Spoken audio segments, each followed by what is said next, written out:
Ahora sí. Ok.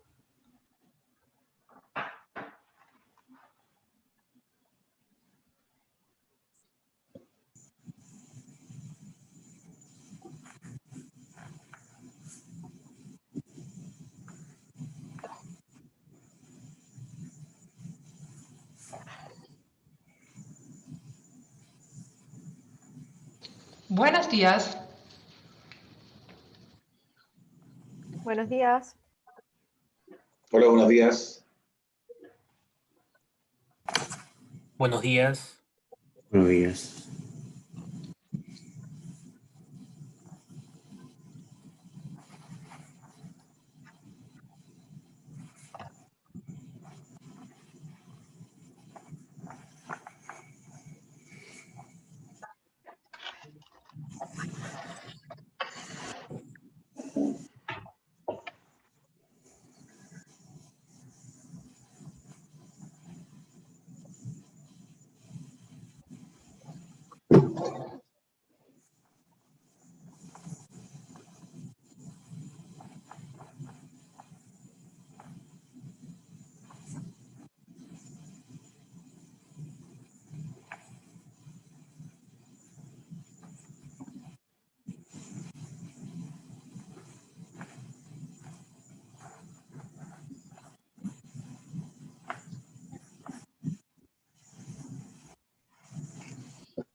Hola, buenos días con todos y todas. Bienvenidos al webinario sobre el tema ¿qué significan las regulaciones de debida diligencia en las cadenas de suministro de Europa para el sector minero de la región andina?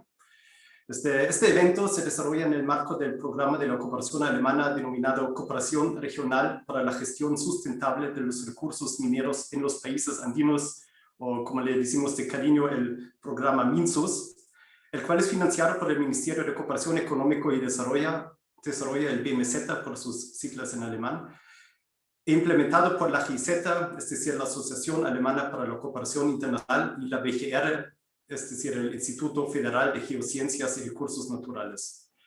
La organización de este evento se realizó en conjunto con el Centro de Estudios del Cobre y de la Minería, CESCO, y la Red de Investigación de Cadenas de Suministro Globales Sostenibles. Además, contamos con apoyo de las Cámaras de Comercio Alemanas en Chile y Perú.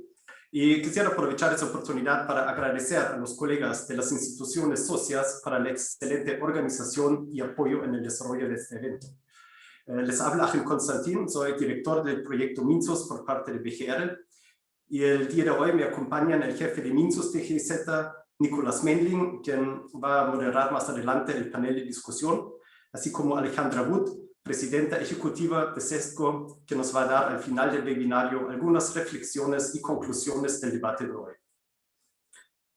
Cabe destacar que el objetivo principal de este seminario es compartir con ustedes información actual sobre las diferentes iniciativas de regulaciones en Europa respecto a la debida diligencia en las cadenas de suministro, tales como el proyecto de ley de Alemania o la propuesta inicial de una regulación europea, y discutir en un panel internacional cómo y de qué forma podrían impactar estas normativas al sector minero en la región andina. y también ver cuáles podrían ser las oportunidades, pero también desafíos que van a la mano con ellos. En este contexto estamos muy agradecidos contar con dos expertas en la materia que nos van a dar o que nos van a poner al tanto sobre el estado actual de estas regulaciones en Europa. Al inicio, la asesora de la GIZ, Annalisa Werner-Bugiel, nos va a dar una breve presentación sobre el proyecto de ley alemán, y a continuación, la doctora Svenja Schöneich, del Instituto Alemán de Asuntos Internacionales y de Seguridad, nos va a dar algunos alcances de otras iniciativas de regulaciones en Europa y cómo estos podrían tener efectos a los productores de minerales en la región andina. Después de estas dos presentaciones, continuaremos con una discusión moderada en la cual participarán excelentes panelistas desde Alemania, Chile y Perú. Por ejemplo, contamos con una representante de la empresa alemana Aurubis, un importante comprador de materias primas de la región andina, y con funcionarios de entidades públicas de Chile y Perú, que son dos países, como saben, que en conjunto producen aproximadamente 40% del cobre que se explota a nivel mundial. Más adelante el señor Mending les va a presentar más detalle a las personas de este panel de discusión. Y cabe destacar que si ustedes tienen consultas o preguntas a nuestros panelistas, les invitamos cordialmente a colocarlos en el chat y en la medida que nos permita el tiempo las vamos a incluir en el debate. Y bueno, finalmente quisiera resaltar que estamos muy agradecidos que la respuesta a la invitación a este evento ha sido tan positivo, porque estamos conscientes que en estos tiempos no somos los únicos que desarrollan un webinario y por eso valoramos aún más que ustedes comparten esta hora y media con nosotros. Y con eso les quiero desear un evento interesante, informativo e inspirador. A continuación quisiera presentar a nuestra primera expositora del día de hoy, la señora Annalisa Werner-Bugiel, quien es asesora de políticas, normas de sostenibilidad y responsabilidad público-privada en la GIZ, y en el marco de su cargo apoya al Ministerio Federal de Cooperación Económica y Desarrollo en la creación de incentivos y marcos para fomentar la conducta empresarial responsable en Alemania y la Unión Europea. Principalmente asesora sobre cuestiones normativas y políticas relativas a la conducta empresarial responsable, los procesos de diligencia debida, derechos humanos, entre otros. Antes de incorporarse a la GIZ, Annalisa fue directora asociada de productos en servicios financieros en Sostenibles, donde contribuyó al desarrollo y la mejora del marco de calificaciones ESG de Sostenibles y al trabajo de liderazgo de pensamiento en el campo de la inversión responsable. Y Annalisa, ahora the stage is yours. Muchas gracias. Thank you very much. Thank you for the introduction. 1 second, let me please share the screen and I hope it works. Could someone? Yes? Okay. Okay. Good morning, everyone, and thank you so much for having me. I see a lot of participants interested apparently on this conversation and also on the German Due Diligence Act. I'm very happy to present the key facts of the act, which is quite timely at the moment because we only received the message last week that that the government came to an agreement. I have to apologize that I will have my input in English, and thank you for letting me, because I think my Spanish is not well enough to go through the legislation draft with you. Yes, thank you again for letting me speak in English here. So my name, I just give you a brief introduction because Achim did that already. My name is Annalisa Werner-Bugiel and I'm working with the GIZ. Y trabajo con el programa GIZ con responsabilidad corporativa y estándares privados. Aquí asesoramos a la Unidad de Desarrollo y Cooperación Económica que está liderando el proceso legislativo actual sobre la ley de debida diligencia. Voy a darles algunos antecedentes sobre lo que ha sucedido en el pasado, en el último año, y cómo se llegó a esta propuesta de legislación antes de ver detalles o los hechos claves. No voy a ver demasiados detalles, pero los hechos claves de la legislación y hacia dónde nos dirigimos.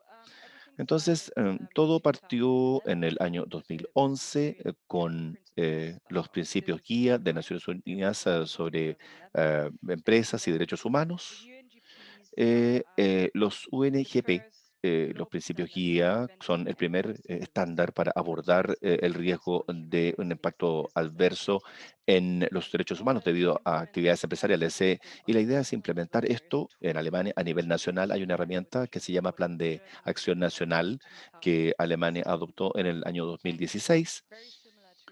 Muy parecido a los UNGP, este plan nacional alemán se basa en tres pilares. El primero es el que aborda el deber de protección del Estado. El segundo es el pilar que llevó a la legislación de la que estamos conversando hoy en esta reunión, en este webinar, que tiene que ver con la responsabilidad de las empresas de respetar los derechos humanos, y el Plan de Acción Nacional alemán abordaron o describieron un marco bastante estricto y con el requisito o la expectativa de las empresas alemanas, de todas las empresas, que deberían adherirse a las obligaciones de derechos humanos y respetar los derechos humanos. Y por último, el tercer pilar es el acceso a la compensación. Alemania, sin duda, no es el primero y no es el único país que implementa un plan de acción nacional. Luego vamos a escuchar sobre la regulación a nivel internacional que se está desarrollando hoy en día, pero darles una visión general respecto del Plan Nacional de Acción. Tenemos más de 20 planes nacionales de acción. A la fecha, algunos países ya tienen su segundo plan de acción nacional. El plan alemán termina al final de este año y actualmente están desarrollando el segundo plan de acción nacional, aun cuando no es el único. Una diferencia clave respecto de los otros, respecto de planes nacionales, fue que implementa procesos de monitoreo.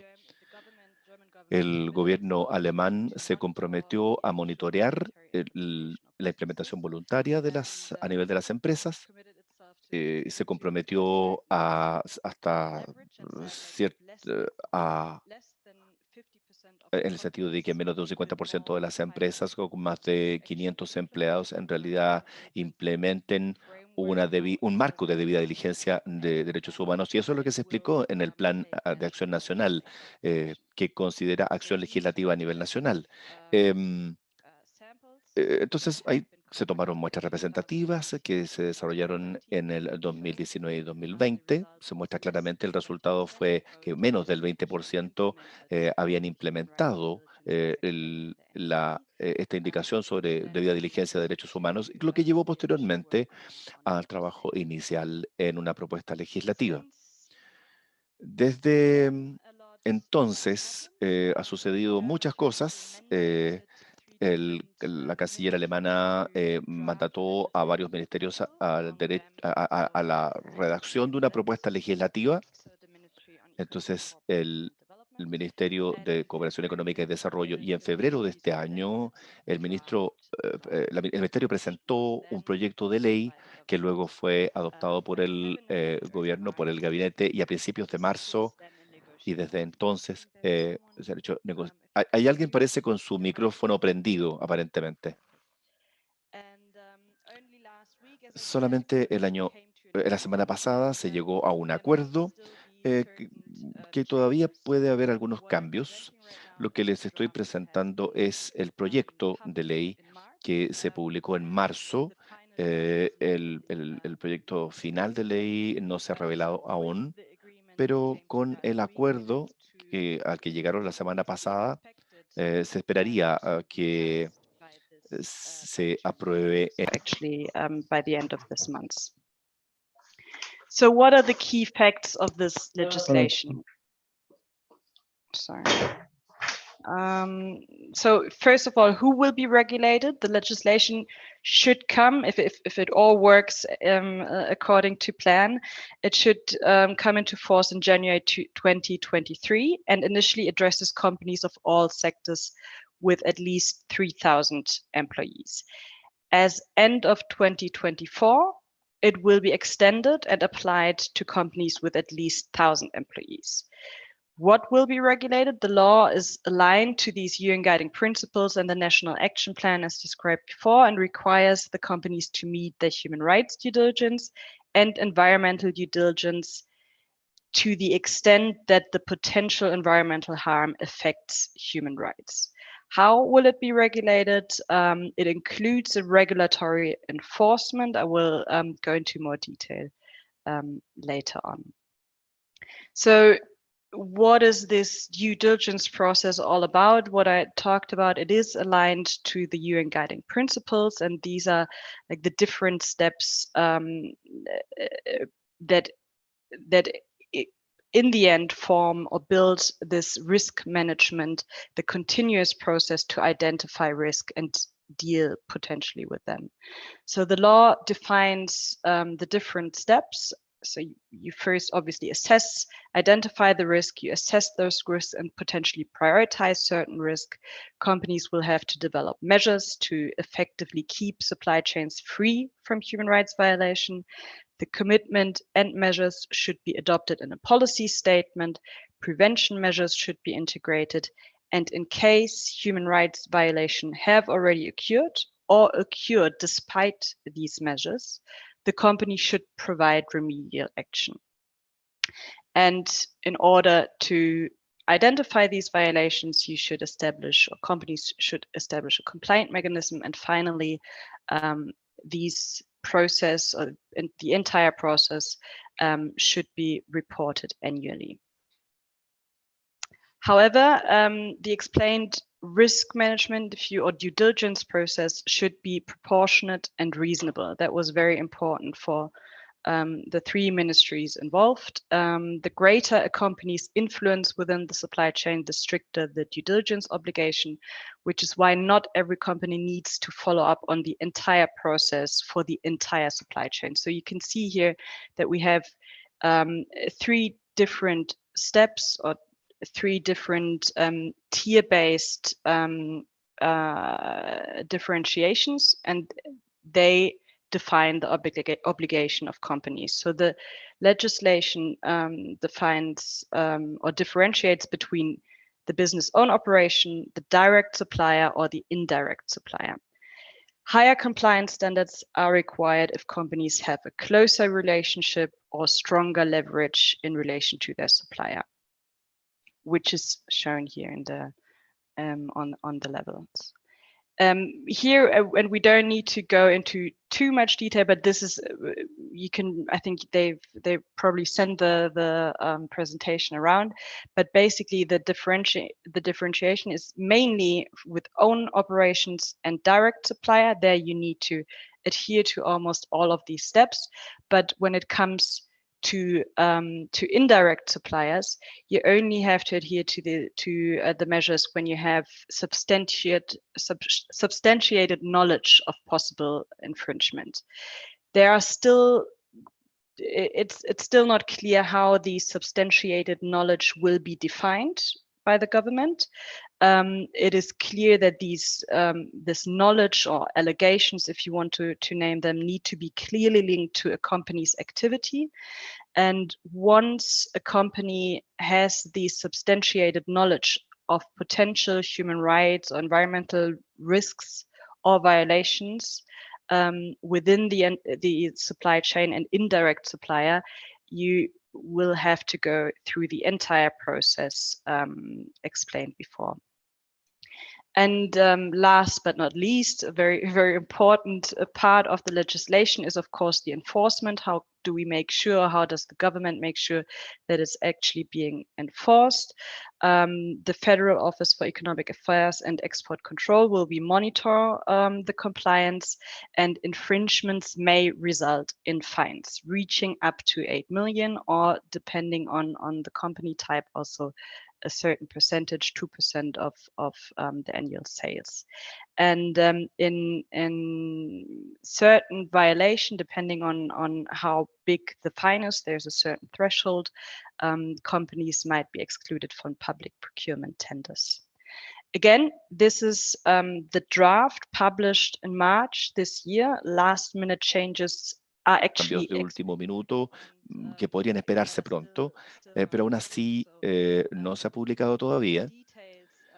Los detalles van a revelarse pronto, es de esperar, pero creo que, en resumen, es muy importante que estos tres ministerios que redactaron este proyecto de ley también ya estaban en conversaciones con la Comisión Europea y obviamente intentando lograr mayor adhesión y esperando que en definitiva escuchemos pronto al respecto. Y con eso me gustaría detenerme. Muchas gracias. Muchas gracias, Annalisa. Muy interesante la presentación y muy valiosa la información de insumo para el debate después.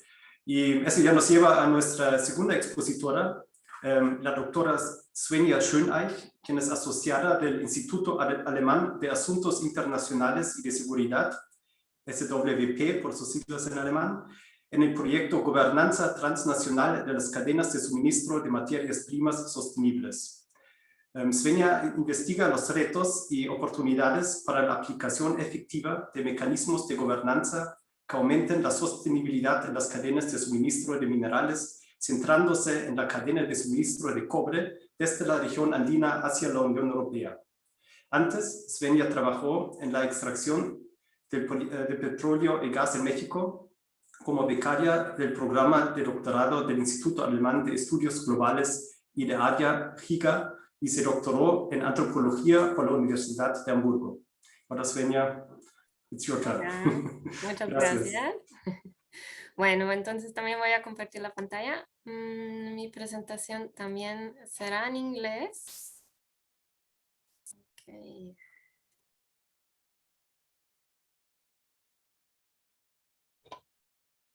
Okay.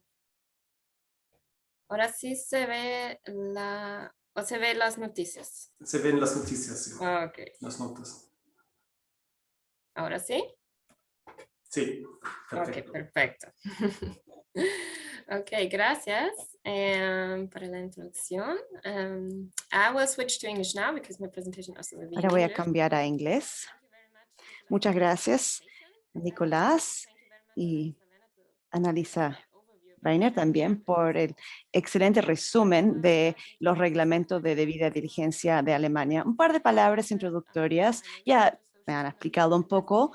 Soy asesora investigadora para aspectos asociados a las cadenas de suministro responsable. También estoy analizando los reglamentos de debida diligencia en Alemania y en la Unión, enfocados específicamente en sostenibilidad. Me corresponde estudiar las cadenas de suministro de cobre desde la región andina. Hoy día quisiera abordar primero los desafíos para la sostenibilidad en el sector minero y luego abordar cuáles son las medidas que ya existen para atacar estos, y luego abordaré la ley de debida diligencia de la Unión Europea, que está por llegar, no tan avanzado que el proceso alemán, pero aún así, y luego abordaré los varios desafíos en relación a la implementación de estos reglamentos, además de las inquietudes, potencialidades y recomendaciones.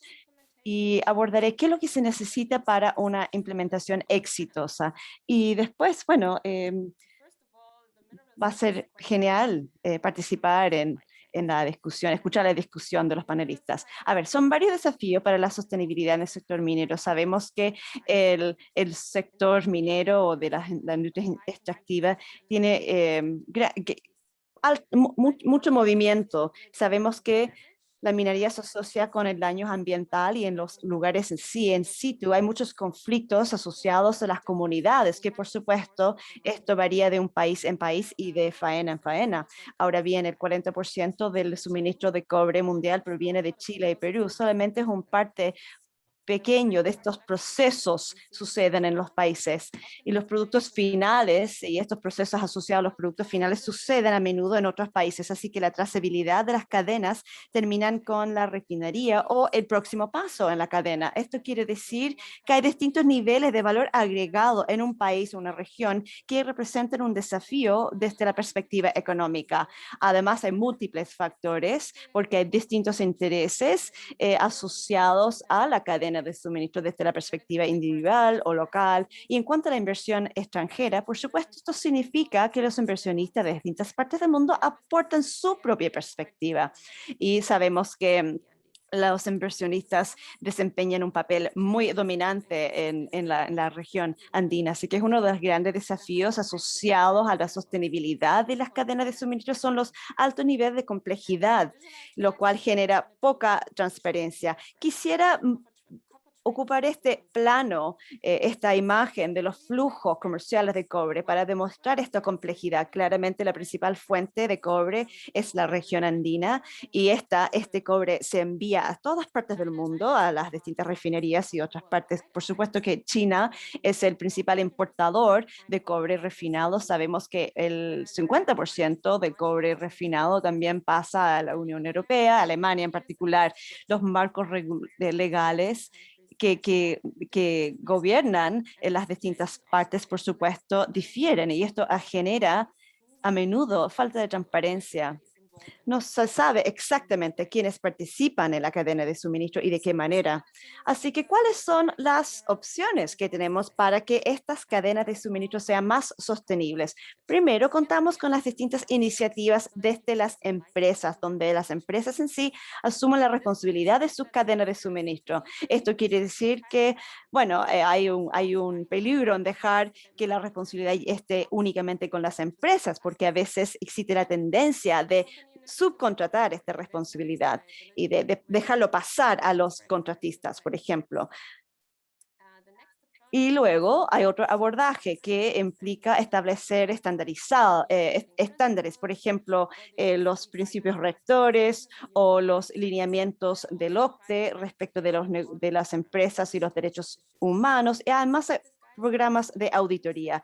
Y algunos de estos lineamientos o guías son más completos o más inclusivos si se centran únicamente en la parte de procesos, pero hay otros que son más amplios. Y por supuesto que estos estándares tienen un alcance limitado en cuanto a la responsabilidad. Para las cadenas de suministro de minerales hay mucha presión de parte de los consumidores y también lo mismo se aplica a las cadenas de suministro agrícolas. También tenemos las leyes obligatorias. Ya hemos escuchado sobre la legislación alemana de debida diligencia, que no es la única. Francia adoptó una también en 2017 y hay otros países que han implementado leyes respecto de la mano de obra infantil en este sentido. Y muchas veces estas leyes no se aplican a todas las empresas ni sectores económicos. Hay unos reglamentos europeos de la Unión que están por llegar, a lo mejor van a ser más completos que los reglamentos nacionales. Y ahora quisiera abordar esta ley de debida diligencia y los procesos y puntos clave respecto de el proyecto de ley y cómo se diferencia de la ley alemana. Ahora, el Parlamento Europeo ha estado participando en este proceso desde el año 2019. Hay algunos estudios que se han publicado previo a eso y finalmente se presentó un proyecto de ley por parte del Parlamento hacia la Comisión y se espera a que se lance un proyecto de ley más sólido este año. Se esperaba eso, pero lamentablemente se ha postergado hasta septiembre por ahí, puesto que hay un consejo de escrutinio normativo que ha presentado lo que ellos llaman su tarjeta verde.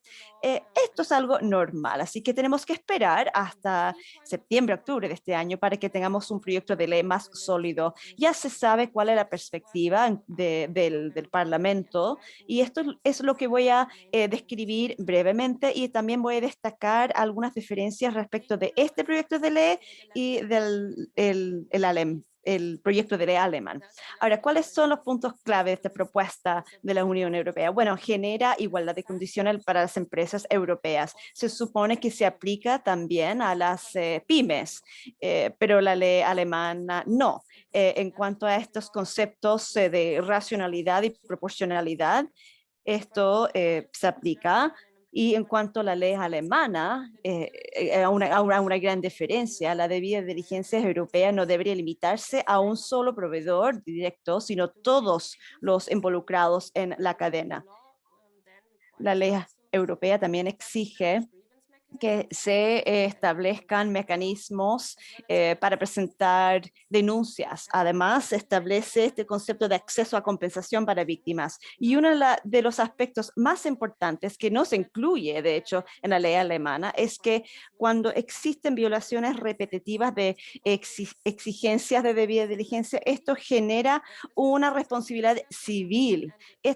Y también penal en cuanto al nivel europeo, pero no en cuanto al nivel alemán. Ahora quisiera hablar de las implicancias de estos reglamentos de debida diligencia, dentro de lo posible, por supuesto, porque ninguno de estos proyectos de ley realmente se han promulgado. The laws and also outline the responses to this criticism, which highlights the potential.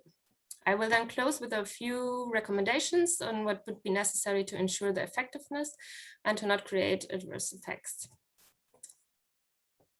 One of the main concerns regarding due diligence laws are certainly the issue of cost for monitoring. For example,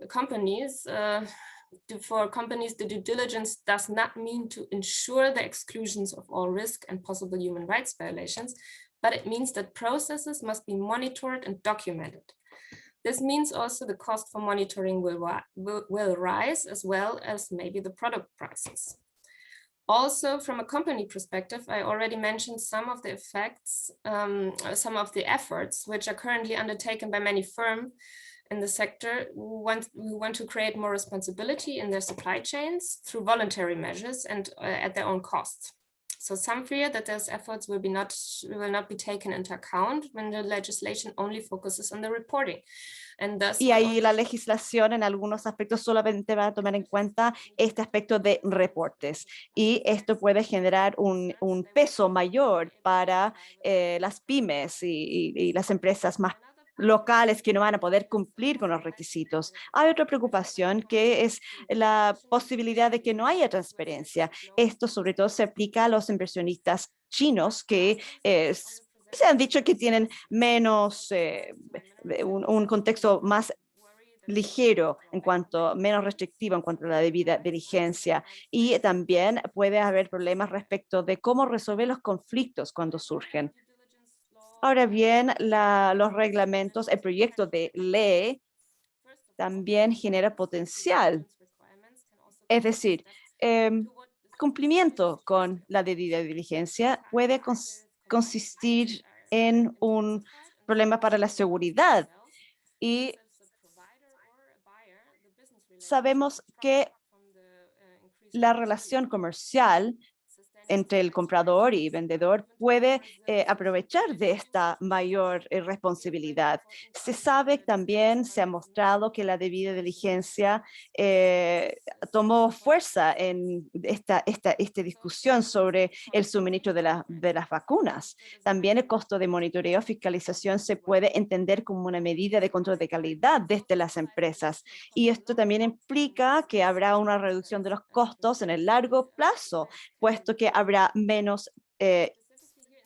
más transparencia, por ejemplo, reduciendo el riesgo de menos transparencia. Bueno, en la región ya sabemos que existen algunos mecanismos y también hay varios expertos. Esto es una ventaja también, expertos dentro de la sociedad civil, y esto hace que sea más fácil que los inversionistas saquen provecho de estos procesos.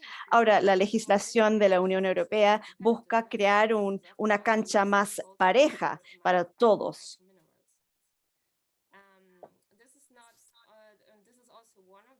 Claramente, esta es una de las razones por las cuales se ve cada vez menos probable las inversiones. Sabemos que hay una ley que se llama la ley Frank, que genera problemas para zonas con alto conflicto, porque seguramente es un fenómeno a corto plazo, pero en el largo plazo los compradores logran mejorar su desempeño y regresan. En la región andina, que no es una región conocida por sus conflictos, pero sí conocida por tener una amplia gama de experiencia y expertise en el sector minero, y esto boga bien por esta región. Además, sabemos que todo el mundo depende de esta región. Por lo tanto, estas leyes pueden entenderse como un paso adecuado hacia mejorar el contexto y el desempeño general de los proveedores. Mientras tanto, es poco probable, más bien es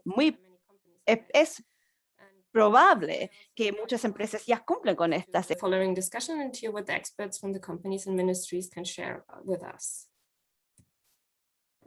So we come to the end, and I would like to close with some conclusions on what would be necessary for a successful implementation of such due diligence legislations without triggering the adverse effects. First of all, and in a more general level, transparency of such complex supply chains has to increase. Otherwise, it's very difficult to monitor the processes along the whole chains and for the companies to comply with the requirements. The AT initiative in Peru, for example, is one important step towards more transparency in the mining sector. Secondly, it is important to identify the risk along the chain and develop mechanisms to facilitate this. Instruments to do so would be the launching of platforms for knowledge transfer, for example, or the distribution of checklists or model contracts. So then other companies can benefit from the existing experiences. Therefore, it's also necessary to establish a closer institutional network who can work together and support and oversee the monitoring process. This, of course, does not only apply to institutions, but to ensure an inclusive implementation process, it is absolutely necessary to have participatory approaches for all included actors. Through the establishment or support of multi-stakeholder fora, for example, or the creation of international networks between different kinds of actors along the whole supply chain. This is particularly important since the controlling institutions in Germany or the EU alone, they would have very limited access to information on the actual compliance beyond the documentation. So it is necessary to work closely together in this regard. And to mitigate some of the bureaucratic burdens for SMEs, it is furthermore necessary to generate support so they can comply with those requirements. And last but not least, especially for the Andean region, but also of course in general, would be worthwhile to draw on existing approaches and efforts. This can be the mentioned grievance mechanisms or certification schemes which are already in place. And so companies can learn from and draw upon existing expertise. So this was my contribution, and I'm very much looking forward to the discussion and to hearing what the panelists have to say and what they can share from their experience. Perfecto. Muchas gracias, Svenja. Muy completa tu presentación. Y mencionaste muchos puntos interesantes que espero que van a enriquecer la discusión que vamos a tener ahora a continuación. Con eso quisiera dar la palabra a Nicolás, quien va a moderar el debate. Muchas gracias a todos. Excelente, muchísimas gracias a Achim, Svenja y Annalisa, también por estas presentaciones que nos dan una muy buena base para la discusión en el panel, ¿no? Yo tengo el honor de bienvenir ahora a 5 excelentes panelistas y voy a hacer lo mejor para moderar la discusión. Para la discusión tenemos preparadas algunas preguntas específicas para cada panelista y en las respuestas también pueden abordar sus observaciones relacionadas a las presentaciones. Les pido por favor ser breves con las respuestas, más o menos 5 minutos o menos, para después poder incorporar también las preguntas de la audiencia. Y aquí otra vez, por favor, si ustedes tienen preguntas para los panelistas o alrededor de las presentaciones, ponerlas en el chat. Y ahí vamos a dar una segunda ronda o ojalá una tercera ronda de intervenciones con esas preguntas, ¿no? Dependiendo de cómo vamos con el tiempo. Bueno, con eso entonces, comenzando con una breve introducción, tenemos a Marie-Christine von Hahn con nosotros hoy. Ella es vicepresidenta de Asuntos Exteriores de Aurubis, responsable para las relaciones gubernamentales tanto a nivel nacional como internacional. Aurubis es uno de los principales proveedores de metales no ferrosos y recicladores de cobre en el mundo y también abastece cobre de la región andina. Tenemos también a Víctor Pérez. Él es el líder de la Minería Verde de Alta Ley, que es una iniciativa pública-privada para desarrollar programas estratégicos nacionales, y miembro del comité de asesores de Coppermark, y tiene vasta experiencia, más de 25 años en el sector minero, también trabajando varios años para Codelco. Con nosotros también hoy tenemos a Jorge Cantalops, director de Estudios y Políticas Públicas para la Comisión Chilena de Cobre. Él posee 20 años de experiencia como economista, de los cuales más de 15 años se ha dedicado al análisis del sector minero. Y también es profesor de Economía Minera en la Pontificia Universidad Católica de Chile. Desde Perú tenemos a Alberto Rojas, director general de formalización minera en el Ministerio de Minas y Energía en el Perú. Él es abogado con 12 años de experiencia en la administración pública, principalmente trabajando en el sector minero y también en el sector de transportes. Y tenemos desde Berlín a Raquel Althoff, experta en derechos humanos y empresas para Learning, una consultoría especializada en esta temática. Tiene muchos años de experiencia en responsabilidad corporativa, de los cuales 10 años ha trabajado en el sector minero. Entonces, como ven, yo creo que tenemos alto nivel de expertos en este panel, y con eso me gustaría comenzar con Marie-Christine, con la perspectiva de una empresa a la que aplica esta ley directamente, ¿no?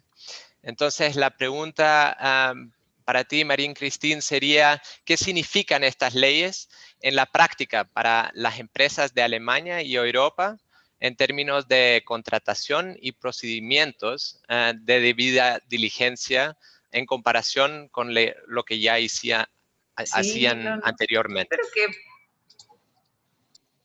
muchas gracias, Nicolás, y muchas gracias para tener la posibilidad de hablar aquí hoy en día. Lo que pasa es que hace bastante tiempo, desde cuando hablé muy a menudo el español, entonces voy a cambiar al inglés también, como Svenja y Annalisa, si está bien para vosotros. Thank you very much in English as well for having me. Well, Nicolas introduced Arubis and myself briefly already. Let me underline a little bit who Arubis is for those who haven't come across us, even though in a circle of copper intimates, it should be self-explaining. So we have a history of over 150 years producing copper, and besides that, many other non-ferrous metals like silver, gold, nickel, and selenium. In terms of quantities, we process over 2.3 million tons of copper concentrate per year, half of it obtaining from our long-term partners in South America, with long binding contracts from, and obviously if you work in these dimensions, from bigger mines. We operate smelters across Europe, 2 of them being in Germany, 1 in Belgium, 1 in Bulgaria, 1 in Spain, and employ over 7,500 people on our sites. We also produce half wire rod bars and profiles and such products. And now coming to the core of your question and trying to keep it really short. Obviously, Arubis is well aware that our business comes with a very, very great deal of responsibility in many, many aspects. And because this is so, and because we have a long-standing history of getting aware of how to produce responsibly, and also buying our raw materials responsibly, we perceive ourselves and assume that we have become probably one of the most sustainable smelters in the world, and trying to really get improving, even though more and more. So in 2018, we just drew up our second Aruba sustainability strategy, encompassing not only environmental, climate, and energy aspects, but also obviously social engagement and our responsibility in supply chain, and have just been renovating it again. And also you will see over the course of the summer, the new Aruba's entire group's strategy will come out. And again, obviously, sustainability is not only a part of it, but really the fundament or umbrella or both at the same time of it as well. So what does the new law in Germany and the possibly new regulation on the European level mean for us? Obviously, if you're a company of this size, and I think this is the core of the whole question, or where the beef is in.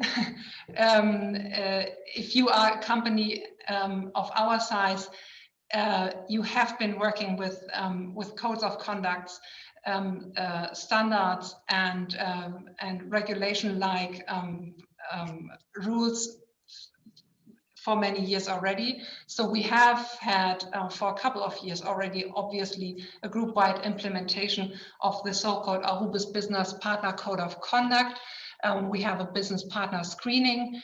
So every business partner being a mine, being a script supplier, being traders, but also the suppliers of, I don't know, pencils, desks, chairs, whatever. Every business partner of the Aruba's group is screened for a whole lot of categories. And so, and these include obviously human rights, environmental protection, safety clauses, and supply contracts for primary raw materials. So we have a very regular and extensive reporting on what we do and who we cooperate with. And on top of that, these internal schemes, we really look out for working, finely working, sustainable and well thought of industry solutions.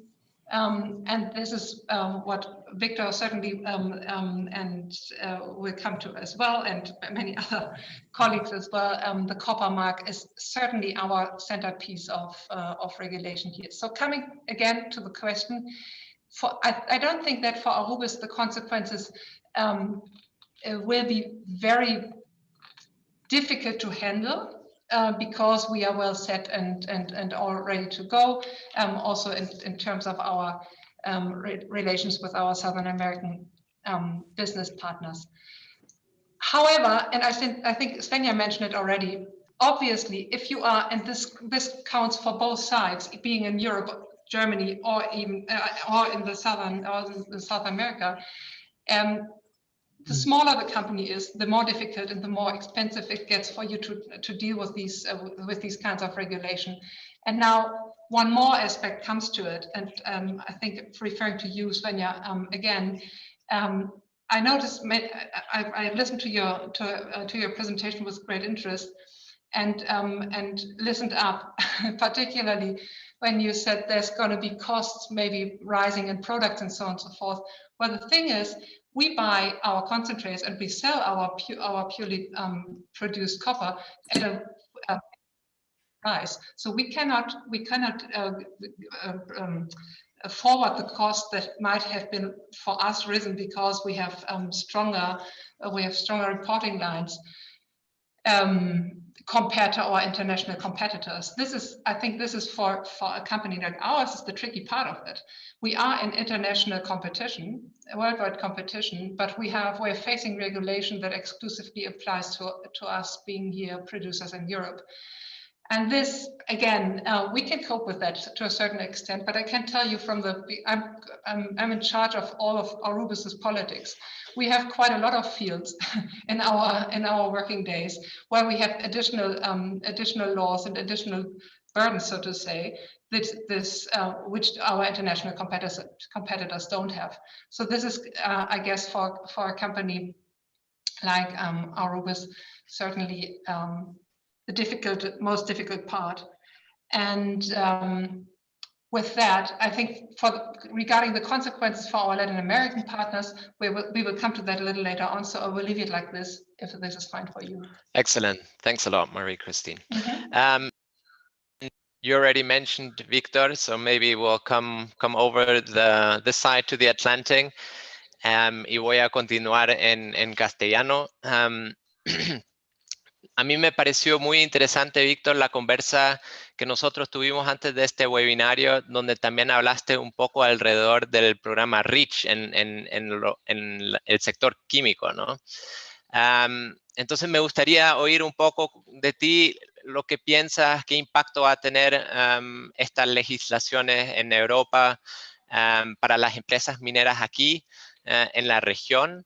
Y también mencionar ¿no? esta comparación que hiciste con REACH, que me pareció súper interesante. Víctor. Gracias, Nico. Gracias a la GIZ y a toda la organización por la invitación. Y es cierto, en el fondo, si ponemos el centro de gravedad en la región andina, yo creo que lo principal son las preguntas que están hoy día dando vuelta en el mercado. Y tienen que ver con cómo vamos a responder como productores de cobre a los requerimientos que están ocurriendo en estas dimensiones, que son dimensiones de derechos humanos. Y esto va más allá del trabajo infantil, va más allá de la libertad sindical. Esto tiene que ver con el impacto de responder a esta alta demanda que se visualiza de cobre en el mundo, y su impacto que tiene con las comunidades, su impacto que tiene con la biodiversidad, su impacto que tiene también con una serie de contextos de preguntas de cómo vamos a explotar nosotros los yacimientos, dónde vamos a dejar nuestros residuos, los relaves, los lastres. Y esas preguntas son las que están graficadas en la regulación de la Unión Europea de suministro, que está hoy día en el due diligence que estamos conversando. Y por lo tanto, cuando entramos en esa dimensión, es muy probable que también tengamos que entender que esto va muy de la mano con lo que está haciendo la Bolsa de Londres, que el Limit Responsible Sourcing responde a esto que estamos conversando, al igual que todas las guías de la OECD. Por lo tanto, no es una iniciativa aislada, es una iniciativa que está en un contexto que está generalizándose, o sea, al igual que Europa, responde consumidores de cobre en el mundo como Tesla, el mundo financiero a través de BlackRock, a través de HSBC. Por lo tanto, es un contexto genérico que va más allá de la cadena de valor. Y tú lo mencionaste súper bien. Hay un tema de qué es lo que busca esto. Esto busca transparencia, no cabe duda, que hay una transparencia apoyada por sistemas de gestión, como también busca que se identifiquen aquellos red flags. ¿Dónde están las banderas rojas que naturalmente existen? En Latinoamérica hay dos países que están son declaradas las charas, que son Colombia y México, que van a tener un tema de acceso más complejo, pero que es importante tenerlo en cuenta. Y por lo tanto, si analizamos cómo puede responder la región andina del cobre, y tomando tu pregunta de lo que hicimos con la regulación REACH, que es la regulación que básicamente reguló las sustancias químicas para acceder a Europa, en donde la industria se organizó en toda la cadena de valor, generando la data científica que permitiera determinar la peligrosidad que tenía para el medio ambiente y para las personas las sustancias químicas. Creo que ese ejemplo es muy relevante replicar porque es un trabajo conjunto. Y cuando hablamos del REACH, nace el Copper Mark, que es la actualización de hablemos de la respuesta de la cadena de valor del cobre a estos requerimientos, porque naturalmente cuesta mucho trabajar solo. Hay que trabajar en forma coordinada. Hay que generar estos bienes públicos, que son estos estándares, en donde estos sistemas de gestión se empiezan a homologar, se empiezan a implementar y empiezan a trabajar al interior de productores, consumidores, incluso ONG, incluso otros miembros de la cadena de valor en su implementación. Y por lo tanto, lo que hay detrás de esto tiene mucho que ver con levantar riesgos. Esto está integrado fundamentalmente a las nuevas dimensiones que la minería se ve expuesta. Estamos hablando de nuevos sistemas de gestión, porque el mundo, esto va más allá del costo, la productividad, esto tiene que ver con factores multidimensionales. Hay un altísimo riesgo que no se puedan desarrollar proyectos mineros si más de un 65% de la reserva están alocadas en zonas de escasez hídrica, o también más de un 60%, un 65% probablemente están alocadas en zonas de protección de la biodiversidad. Por lo tanto, ¿cómo vamos a producir este tonelaje para satisfacer la demanda que se avisora en el futuro es tremendamente relevante, y eso involucra aperturar los sistemas de gestión más allá del costo y la productividad, incorporar estas dimensiones, ser capaces de transparentemente incorporar verificaciones externas y junto a eso trabajar con la industria. Creo que el Copper Mark está haciendo un trabajo notable en relación a poder anticipar a estas regulaciones, a poder adoptar la configuración de los esquemas de manera que no sea tan complejo para los productores locales, independiente del tamaño, si son grandes, pequeños o medianos. Estamos hablando de un marco que permite rápidamente ponerse al día, entender de que esto escapa a Europa y que es una tendencia global. El REACH se partió en Europa, pero terminó en Japón, terminó en áreas de principales centros de consumo de metales. Por tanto, esto se va a escalar en un periodo de tiempo muy corto. Lo central es que podamos levantar los riesgos nosotros a nivel latinoamericano, que podamos tener un sistema que pueda mitigar esos riesgos en el tiempo y también reportar transparentemente esta situación de manera de encontrar un plan de acción con responsables, con financiamiento y con lo que significa al final mitigar efectivamente los riesgos expuestos a la hora de producir cobre, protegiendo a las comunidades, protegiendo el contexto, la biodiversidad y el medio ambiente. Excelente, muchas gracias, Víctor. Y pasando a ti, Jorge, también un poco, ¿no?, la pregunta por ahí, de repente en tu respuesta también puedes decirnos un poco cómo lo es con China, que fue mencionado también en la presentación, y también por Marie-Christine, y también en tu respuesta, si puedes, ¿cómo ves estas leyes? ¿También lo ves como algo que, digamos, impone algo en la soberanía de los países productores en la región andina? ¿O lo ves más bien como una bendición? Porque, como estaba diciendo Víctor, bueno, tenemos que ir sí o sí, entonces nos ayuda más bien. Si podrías tocar de repente esos 3 puntos en tu respuesta. Bueno, perfecto, Nicolás, muchas gracias por la invitación y muchas gracias por las presentaciones, muy útiles. Ayudan a clarificar algunos puntos que a uno le quedan a veces cuando solamente lee los documentos. Bueno, lo primero me voy a referir un poquito al tema de la soberanía. Yo creo que en particular este tipo de normativa de regulaciones no afecta a la soberanía, o la afectan igual que cualquier otro acuerdo comercial, digamos. No hay un impacto, básicamente porque estamos hablando de un tema muy universal, como es el tema de derechos humanos. Y ahí yo creo que está el tema, es clave, digamos, en este punto en particular. Las exigencias de derechos humanos que están puestas ahí, un caso particular de Chile, las ha suscrito, las ha firmado, esas y otras más. Por lo tanto, en el tema de derechos humanos, particularmente, y por la universalidad que tiene el tema, no vemos un tema de impacto de la soberanía. Ahora, lo que sí uno ve, y que tal vez me voy a repetir un poco con lo que dijo Víctor, pero en primer lugar uno ve con algo de preocupación la diversidad de exigencias, particularmente el tema de derechos humanos. Y uno dice, claro, en derechos humanos esto es universal, no hay mucho problema, pero todos sabemos que esto también apunta en un ámbito mucho más amplio. Y es ahí donde a veces a uno se le puede volver algo complejo la diversidad de normativas, que no son exactamente iguales. No es exactamente igual la de Alemania, no es exactamente igual con la de Francia, con la de los Países Bajos, con lo que está saliendo ahora de la Unión Europea y otras que pueden venir. Y ese es un punto. Ahora, particularmente, no sé si la palabra complica o motiva, es que estos otros alcances que tienen, obviamente, las futuras exigencias, asociadas a lo que decía Víctor, el tema hídrico, el tema medioambiental, el tema social, que es evidente que se va a ir hacia allá, ahí es más complejo, porque en el tema de derechos humanos, insisto, hay una universalidad en la comprensión, pero en los otros temas la especificidad es muy relevante. Producir cobre es totalmente distinto a producir hierro desde el punto de vista minero. Por lo tanto, los estándares no pueden ser los mismos. No es lo mismo producir óxido de cobre que producir, desde óxidos de cobre que desde sulfuros de cobre. Hay una condición geológica, hay una condición natural. No es lo mismo producir cobre en un lugar donde hay estrechez hídrica dramática como en el norte de Chile que producir cobre en un lugar donde hay abundancia de agua, y el desafío no es a lo mejor no consumir agua del medio ambiente, sino no contaminar las napas. Son desafíos totalmente distintos y por lo tanto... So the challenges are myriad, and that is why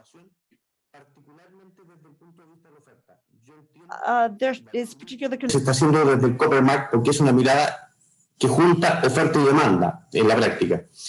Pero me preocupa desde el punto de vista del diseño de políticas públicas de un país como Chile, que a lo mejor no seamos más proactivos.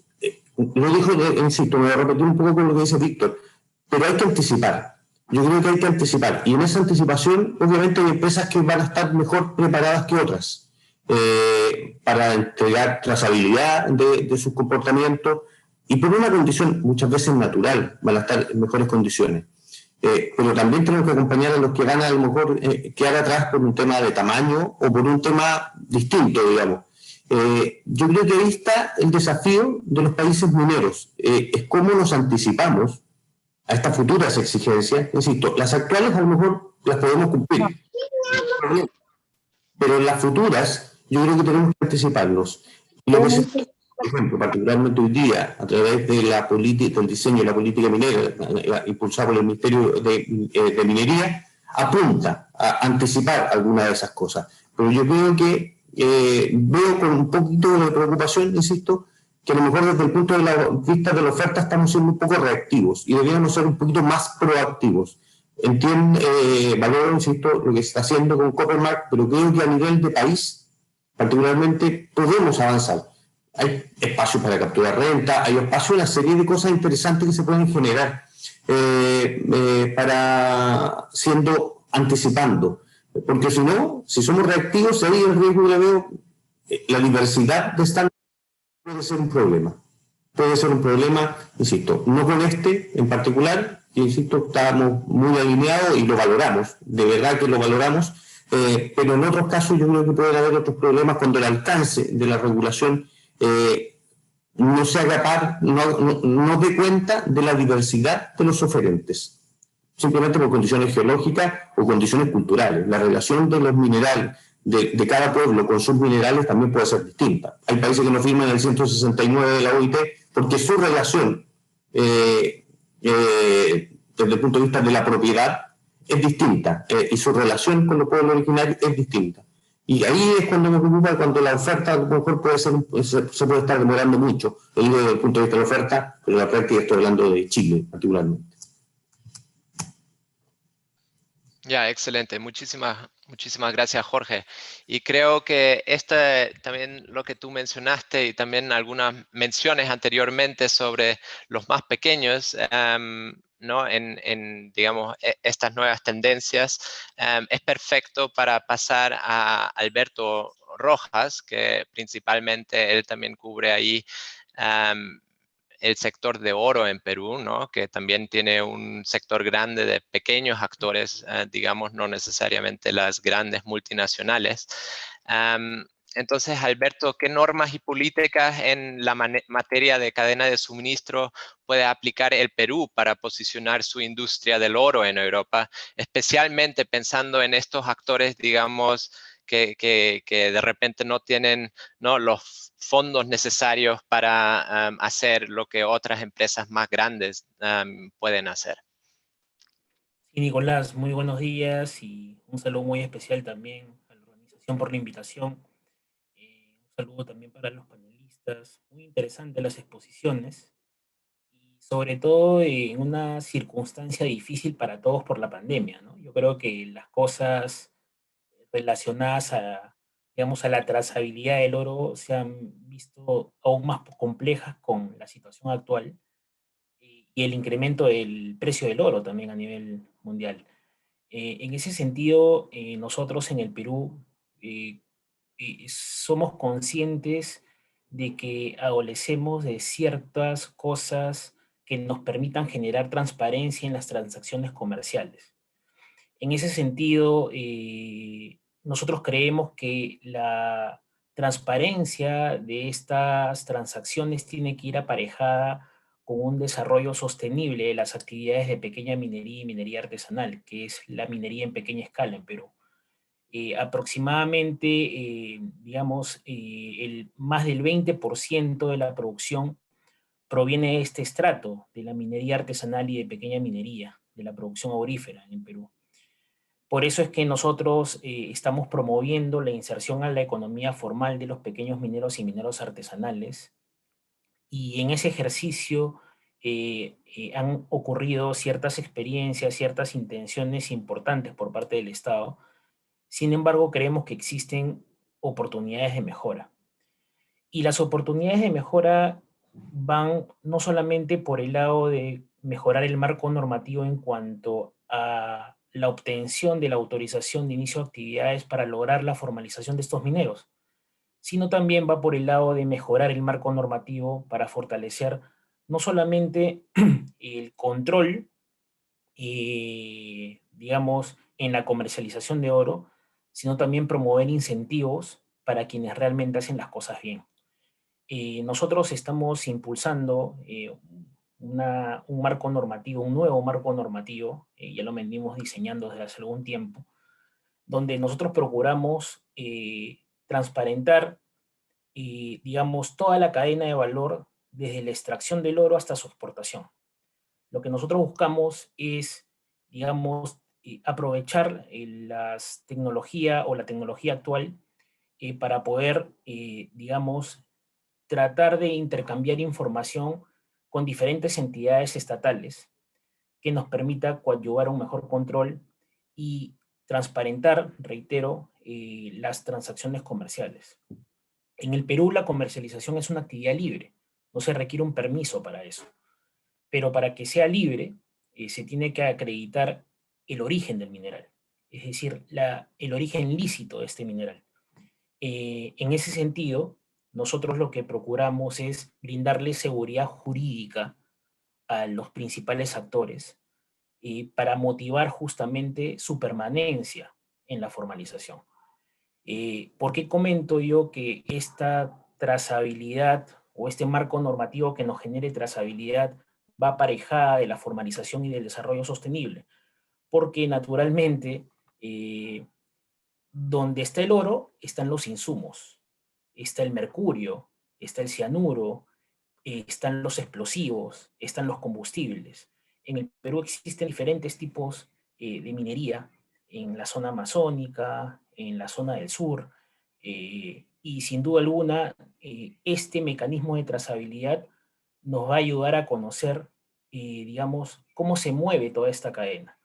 Actualmente solo tenemos un registro especial de comercializadores y procesadores de oro que estamos actualmente potenciando, porque es importante no solamente visibilizar al actor minero de extracción, sino también al actor minero que beneficia el mineral y también al actor minero que comercializa el mineral y lo exporta.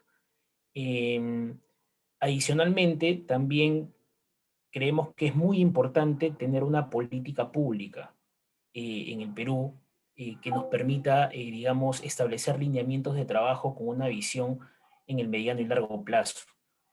Creemos importante tener un diagnóstico importante para que a partir de ello se puedan establecer medidas que trasciendan gobiernos. Creo que ese es el objetivo de una política pública.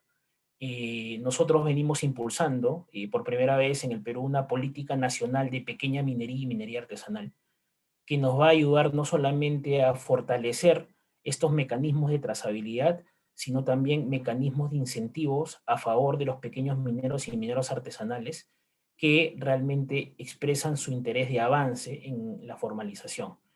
Creo que una de las herramientas privilegiadas de esta política es el fondo minero que estamos pensando implementar, ya lo estamos diseñando, y también este mecanismo de trazabilidad que les comento, que nos va a permitir conocer a todos los actores de la cadena de valor, nos va a permitir también transparentar las transacciones comerciales y también nos va a permitir enfocarnos en aquellas zonas del país donde existan, digamos, este mapa de calor de puntos rojos donde existan mayores inconvenientes donde el Estado debe tener una mayor participación para no solamente controlar, sino también acompañar a que los mineros y todos los actores de la cadena de valor hagan las cosas bien.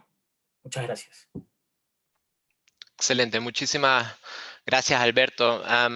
Y ahora regresando a Berlín, a Raquel, me gustaría, y voy a pasar al inglés, given that you have experience both advising companies in Europe as well as in Latin America about the implementation of human rights due diligence, I would like to hear from you a little bit how you see this law or laws in Europe, the difference between voluntary sustainability initiatives, things like the OECD guiding documents, and now the law, whether you, in your day-to-day work, you've seen a difference in terms of requests by companies, and then also, if that's part of your work right now, how you see, let's say, companies in Latin America positioned for these changes that we are seeing in Germany and probably will also see in Europe. Thank you, Nicholas, very much. So I'd like to just highlight that the laws, they're not there without a reason, right? So they were both laws, the German discussion and also at the European Union level. They are based on studies that lead to the conclusion that human rights due diligence in a voluntary basis is not enough. So it comes from that. Right, of course, we have different kinds of situations, and we have experience with dealing with several companies in Europe, and of course, some sectors and some companies are more advanced, but we definitely have a conclusion that there's a gap in terms of compliance with the guiding principles from the United Nations, right? So, meaning that what we see with this, the coming of these laws is that the pace is going to change. The implementation that the companies are doing for human rights due diligence, it's gonna, I mean, everything is gonna become much faster.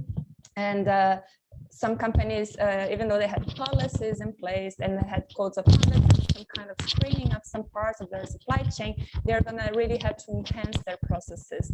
And then we're, of course, expecting, especially with the law at the European Union level, that the need of transparency in the supply chain and the risk-based approach, meaning that you don't only you're not reaching out only to your direct supplier, but you really assess the risk along the supply chain, and you want audit results, and you want Raquel, sorry for interrupting. I think your microphone is causing a little bit of distortion. I don't know if I can take. Is it better like that? Yes, yes, much better. Thanks. Okay. Okay. Sorry, could you hear me a bit or? Yeah, we heard you. It was just a bit muffled, but now it's a lot better. Okay, great. But yeah, I think this is the message. I mean, what we see is that the pace is going to change, and it's changing already just because we're expecting. And then, of course, we believe it's quite important not to be reactive and to really, be active. Even the companies also, I mean, everywhere in the world that are part of European supply chain, especially in South America, we see definitely that the companies that are better on human rights due diligence, environmental due diligence, they are better prepared to deal with the demands that are up to come. Nicholas, you're muted. Great, thank you so much. No, very, very interesting. One thing that you also mentioned when we spoke last time was this, because you followed also the textile industry and how that has rapidly changed since, the disasters that happened in Southeast Asia. How do you see a parallel to that, or may we see a parallel to what could be observed in the textile industry? Yeah, I mean, our feeling is that not only the textile, but some industries, depending on the scandals that were out there, of course, there was more pressure on some sectors to develop the diligence. But now with the law coming, it's all sectors have to get to a certain level of the diligence that is many times higher than it's currently implemented. So I think what's going to change is, before we had some sectors that had improved more their processes, and now, it's something that is going to touch everyone, all sectors, everywhere. Excellent. No, thanks so much, Raquel. So I would like to now include some of the questions that have been asked. I think we don't have time to go back and forth between the questions. So what I propose to do is to ask the several questions that have come in and then give each of you 2 to 3 minutes to respond to the question that is of interest to you, or also respond to something that the others have said. And I'll read them in the language that they came in to make it complicated for our interpreters. So one question. Entonces, una pregunta que llegó es debida diligencia en la cadena de suministro de aquellos países no desarrollados. Entonces creo que esta pregunta va un poco también a la práctica de cómo se implementa esta debida diligencia, ¿no? Aparte de la ley, pero después en práctica, cómo se hace la debida diligencia, por ejemplo, de una empresa que está en Europa o Alemania para asegurarse que también sea implementada, digamos, en los países aquí en la región. The second question, and Marie-Christine, I saw that you already responded to this in the chat, but maybe also coming back to a little bit of the practicality of how Arubis implements it, is does Arubis also monitor its subsidiary companies? How far does it go down? And does the upcoming due diligence legislation also consider affiliates? Like, how do you deal with those? A third question that also came in English is, does the German law include due diligence on corruption risks in addition to sustainability risks? And how closely is that related to the OECD guidelines? And then here, one question from Alberto Vázquez. Alberto Rojas said something very relevant. There is a need for a legal framework that provide an incentive to the companies that work correctly and exceptionally positive. But that's totally counterproductive if there is not also a financial punishment, tax and sanctions, etc., for non-diligent behavior with special sanctions for flagrant cases. Otherwise, those incentives are just a gift to be misused by the politician of a given moment. And maybe here, one point that also came up sometimes in the conversations was around the price questions, whether, whether there are like two possible scenarios, right? That everyone adopts these new measures around the world. Could be one scenario. Another scenario would be that maybe responsibly sourced copper or gold will fetch a price premium, which is an alternative, and there has been a lot of talk about that. Maybe a reflection around that question would also be great. And I'll just go the same way as we did initially. Marie-Christine, I'll give the word to you. Well, thank you very much. So I responded to Teresa Hoffmann's question in the chat already. Yes, we do monitor our subsidiary companies as well. El tema de las empresas subsidiarias y las afiliadas. Sí, sí lo hacemos. Obligatory, and as far as I understood the law, the German supply chain regulation, but maybe Annalisa and Svenja are better informed here. As far as I understand, every company that has its that is a legal entity with a main location in Germany is obliged to follow the law. So if this is a subsidiary that is, a subsidiary of another company that is located here, yes. If not, not. For Arubis, it wouldn't make a difference because we apply our own regulation, as I said, to the entire group. But this is, by the way, one of the aspects that we were heavily criticizing. So if you have I don't know, US American companies producing here in Germany or Europe, but having their main main location in the US, they are not under the law as far as we understood it so far. But as we discussed beforehand, it's not, we don't have the final draft yet here. So so this is one overarching remark I would like to make now, listening to all the other valuable inputs, is that something that is really and also looking at the chats and at the chat side and the controverse discussion which we see there and which we always witness in these kinds of talks.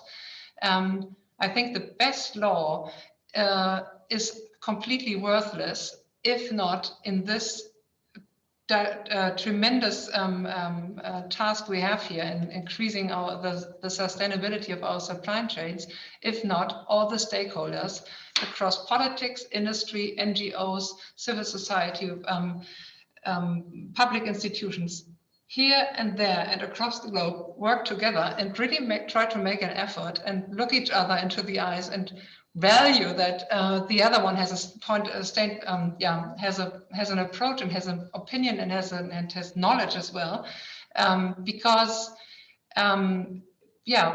very simple, if we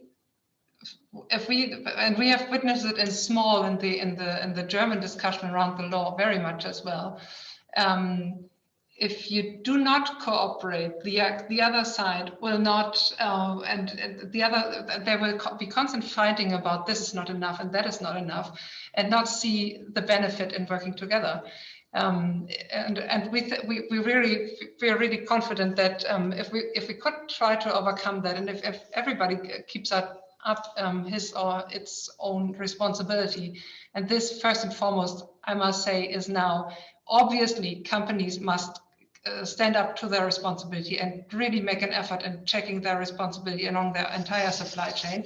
But obviously, if a German government or European Commission wants such a regulation, they also have to make an effort and try to encourage and enable our partners across the world and in other countries that are outside Europe to be capable of coping with those regulations we are working with. I hope this was quite understandable what point I wanted to make.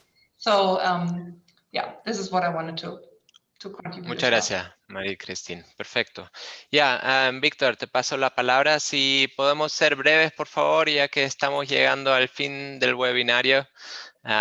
Creo que podríamos pasar toda la tarde aquí discutiendo sobre alguno de estos puntos. Me perdonan pedirles ser breves. Ok, Nico, vamos a tratar de ser breve. Yo creo que hay ciertos principios detrás de este proceso regulatorio. Yo creo que está realmente establecido que sacrificios locales no justifican el bienestar global. Por mucho que necesitemos el cobre, tenemos que atender esa lógica. Es fundamental desde el punto de vista de los principios. Y un segundo principio fundamental es que trabajemos como cadena de valor juntos. Y ahí el Copper Mark fija hablemos como esquema de trabajo que permite solucionar temáticas que no se conocen realmente en el modelo tradicional minero. Y es muy complejo entender qué significa o qué más o menos tiene que ver el tema de derechos humanos con el tema de gobernanza, con el tema de corrupción, con el tema de calentamiento global. O sea, acá hay un paquete de medidas que requieren un trabajo conjunto, colaborativo, y está la oportunidad a través del Copper Mark de atender todo ese tipo de esquemas. Y lo fundamental y tal vez lo más trascendental de esto es que esto genera mucha oportunidad. Sobre todo en la región andina, tenemos la posibilidad concreta de, primero porque tenemos más de un 42% de la oferta mundial actual y creciendo, tenemos la capacidad de implementación de energías renovables, tenemos la capacidad de movernos hacia una minería mucho más verde, tenemos la posibilidad de involucrarnos tecnológicamente con desafíos que van desde temas hídricos, glaciares, temas de material particulado, temas de nuevas fundiciones. O sea, cómo viene esta nueva minería en los próximos 30 años invita a un ecosistema completo, desde el mundo privado, desde el mundo público, desde el mundo académico, científico, comunitario, y ese es el desafío que tiene que alinear a la región andina para poder ser una fuente de suministro apetecida y favorecida por los mercados en el mundo. Muchas gracias, Víctor. Jorge, te paso la palabra. Perfecto, y muy breve. Bueno, lo primero en cuanto a si hay puede haber premios o castigos en términos comerciales del precio. No lo veo muy posible todavía en el caso del cobre. Probablemente hay otros minerales donde sí. Puede que esta normativa en particular pueda generar alguna diferenciación. Ahora, a futuro, probablemente en regulaciones que sean un poquito más específicas sobre otros temas de sostenibilidad, probablemente hay espacio, y es una oportunidad, coincido, pero creo que lo más relevante, y coincido plenamente con Víctor, que esto hay que responder a principios.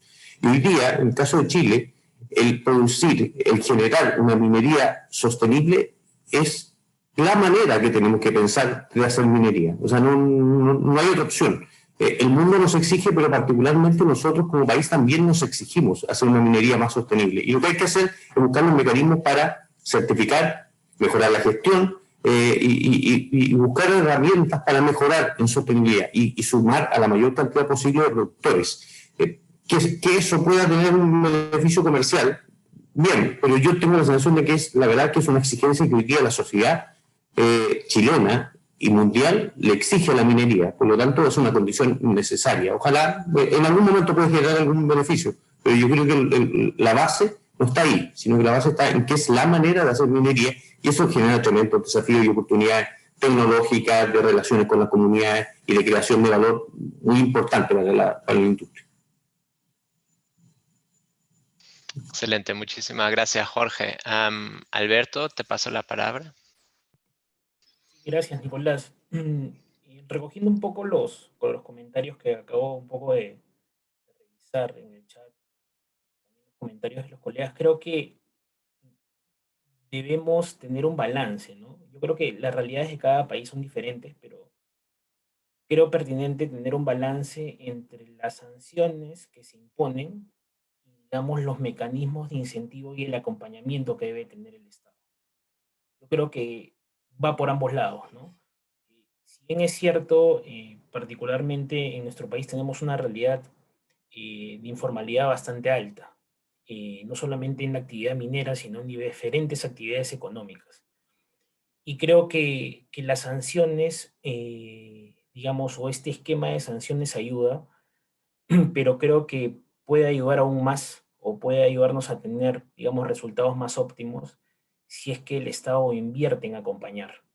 Creo que incentivar que la actividad, digamos, sea formal a través, digamos, de un brazo asistencial estatal, creo que puede ayudarnos a tener mejores resultados en aras de poder transparentar toda la cadena de valor.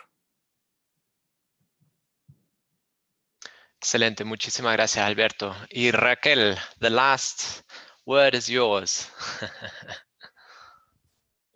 And just in terms of implementation, I completely agree that we really need the right incentives, right? And I can just give an example that we mostly work with companies, but we are working in Sri Lanka, for instance, with the Chamber of Commerce, Sri Lanka and Germany, to also support companies to understand the requirements, giving the laws and what they need to do and prepare themselves. So I think this kind of initiatives are super important.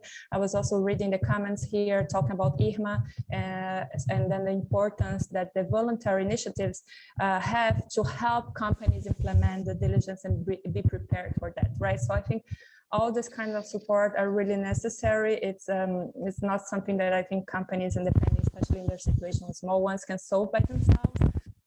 So yeah, I think definitely the pressure is going to come, and all the local incentives and government structures to support companies are key to make sure that it goes in a smoother way. Excellent. Well, thank you so much, Raquel, and to all panelists. As I said, I wish we would have more time to discuss these things in more detail, and maybe we will develop a follow-up session to dive into a bit more depth on some of these issues. Quisiera agradecer a todos, también a los socios, y especialmente los intérpretes, que sé que han sufrido mucho hoy con tantos cambios de idioma. Entonces les agradezco mucho y le paso la palabra a Alejandra Wood. Muchas gracias, Nicolás. Bueno, en primer lugar agradecerte a ti, a Jim y a MinSus por invitarnos a colaborar en la organización de este webinar y de esta conversación que siento que es tan necesaria. De alguna manera la minería, al menos en Chile, en las últimas 3 décadas estuvo muy enfocada en aumentar su volumen de producción. Ya vio un gran éxito respecto de los resultados económicos y mucho aprendizaje en lo que es la sustentabilidad ambiental y social, y pienso que en las próximas décadas, desde esta en adelante, tenemos la gran oportunidad de quizá como región transformarnos en un productor y abastecedor preferido, con una minería baja en emisiones, que traza su producción, que en el fondo atiende los desafíos que representa el recurso hídrico, que se adapta al cambio climático, que conoce la biodiversidad en la cual opera, incluye a las comunidades y que también desde el punto de vista del Estado cuenta con instituciones y con la manera de financiar el desarrollo de proyectos estratégicos para posicionarnos como un abastecedor preferido. Me parece que hasta aquí es muy importante que todas las compañías mineras del tamaño que sea conozcan lo relevante que es qué pasa con su producto puertas afuera de esta faena, y por eso es que me alegra de tener esta conversación. Creo que mis takeaways son la necesidad de colaborar a lo largo de la cadena de suministro, la necesidad de transparencia, y aquí creo que la tecnología nos puede ayudar mucho. Creo que tenemos un desafío importantísimo, que es incorporar a nuestros pares asiáticos, aquellos que están procesando la mayor parte de nuestra producción. Me refiero principalmente a China, y insisto, ojalá tengamos la oportunidad de tener una conversación como esta con la mayor cantidad de actores posible en los meses que vengan. Muchas gracias también a los que participaron como panelistas, Anelisa, Benja, y con las presentaciones, perdón, y nuestros panelistas, Jorge, Víctor, María Cristín, Alberto y Raquel. Y siendo las 11:30 y siendo respetuosos con el tiempo de cada uno, damos por cerrado este webinario. Muchas gracias y hasta una próxima oportunidad. Gracias. Gracias. Chao.